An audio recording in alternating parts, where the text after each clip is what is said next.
Bonjour à tous, je suis à Montluçon aujourd'hui en compagnie d'une artiste qui est le phénomène électropop de 2019. Elle apporte un vrai vent de fraîcheur dans le paysage musical et elle va nous parler dans ce Hit Story de son single, L'Insatisfait. Bonjour Suzanne. Bonjour.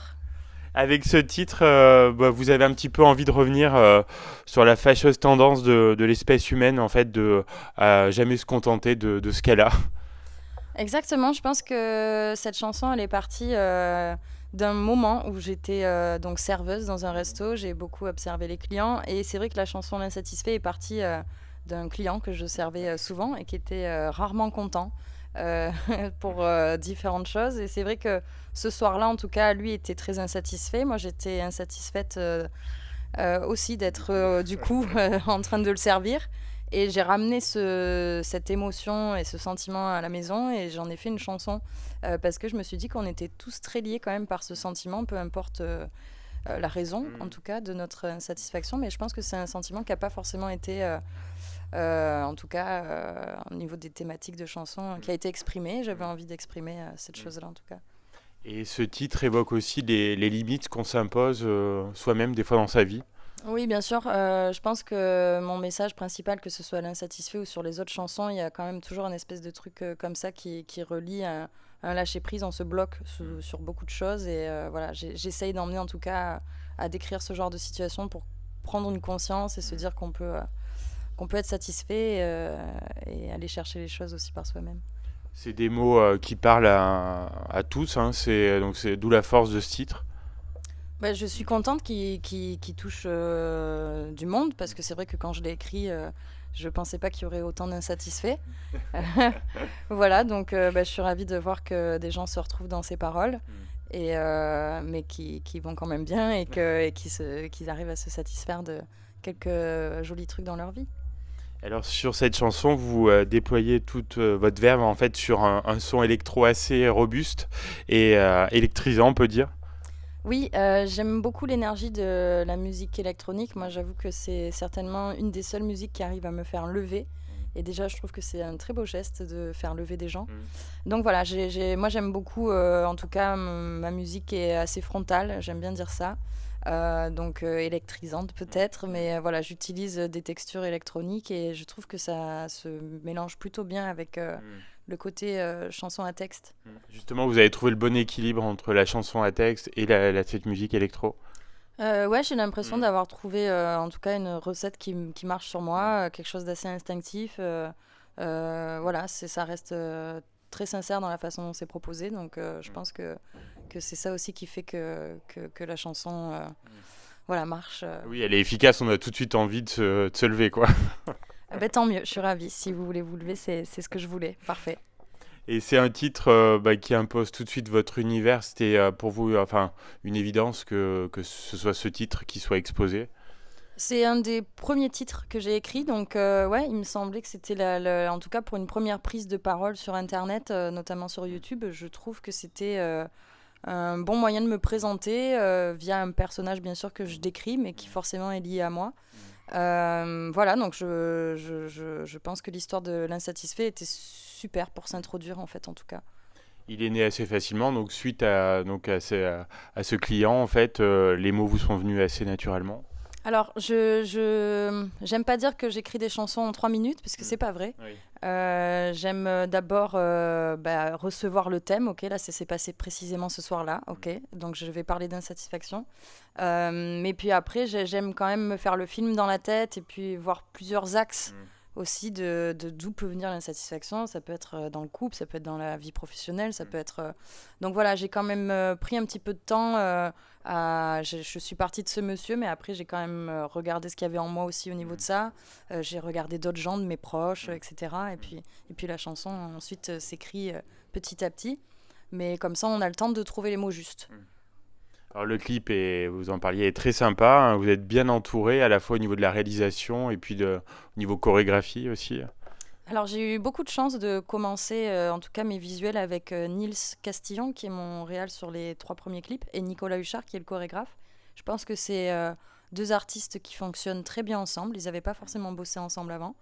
Mais en tout cas, sur mes clips, j'ai réussi à les réunir et je trouve qu'il y a vraiment, entre nous trois en tout cas, une vraie alchimie. Et voilà, je suis très contente du résultat de ces premiers clips parce que je trouve que ça me ressemble. Parfois, on fait des choses et on se dit, ah, je l'aurais pas fait comme ça. Et non, là, quand je prends du recul, je me dis toujours que je suis très chanceuse d'avoir été aussi vite bien entourée. Vous pouvez être contente, le résultat est vraiment réussi et on voit que la danse a une place centrale dans la direction artistique de votre style.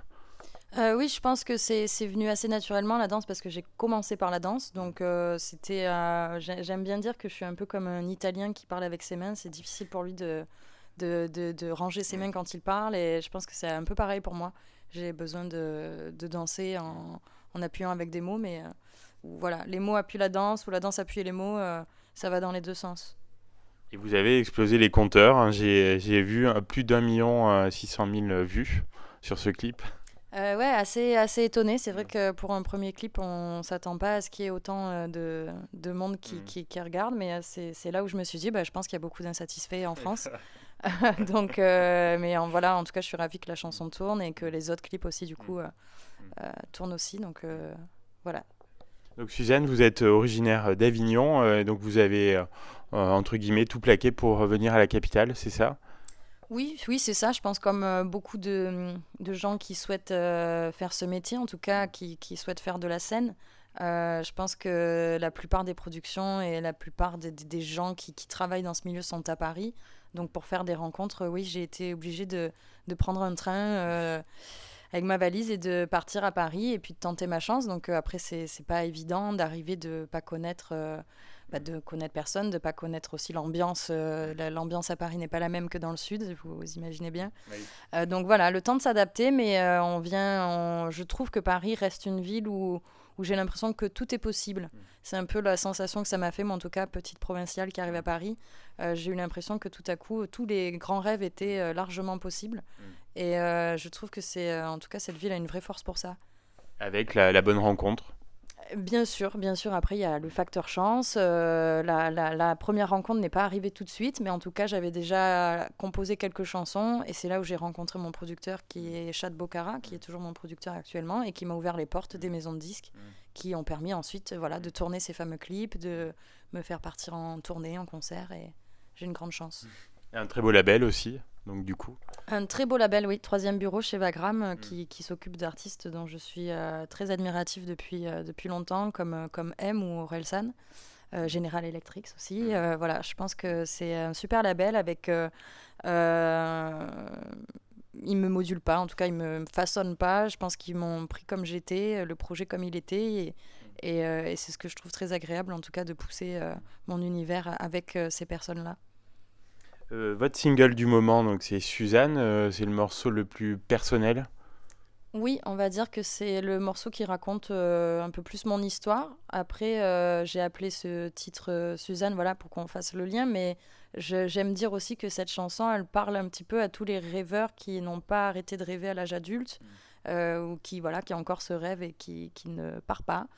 Et qu'il faut parfois savoir l'écouter. Et voilà, cette chanson s'adresse un peu à toutes ces personnes-là. Donc elle ne parle pas uniquement de mon histoire, je pense qu'elle parle du coup de l'histoire de plusieurs personnes qui n'ont pas lâché leur rêve de gosse. Votre premier album donc sera bientôt dans les bacs. Est-ce qu'il y a une date déjà ou... Alors, j'espère qu'il va arriver vite. En tout cas, il n'y a pas de date précise. Je pense qu'un EP sortira avant l'album. L'album risque d'arriver plutôt en septembre. Il y a beaucoup de concerts entre-temps. Donc voilà, on va déjà partager un peu plus de chansons pour que les gens comprennent encore mieux mon univers avec un EP qui risque d'arriver début avril. D'accord. Et on y retrouvera donc tous les singles déjà sortis, donc La Flemme aussi. Je ne sais pas encore s'il y aura La Flemme. Je sais qu'il y aura Suzanne et l'Insatisfait et 2 titres inédits. Après, je ne sais pas s'il y aura vraiment La Flemme, mais voilà. En tout cas, vous aurez 2 titres à découvrir et j'ai hâte. Nous aussi.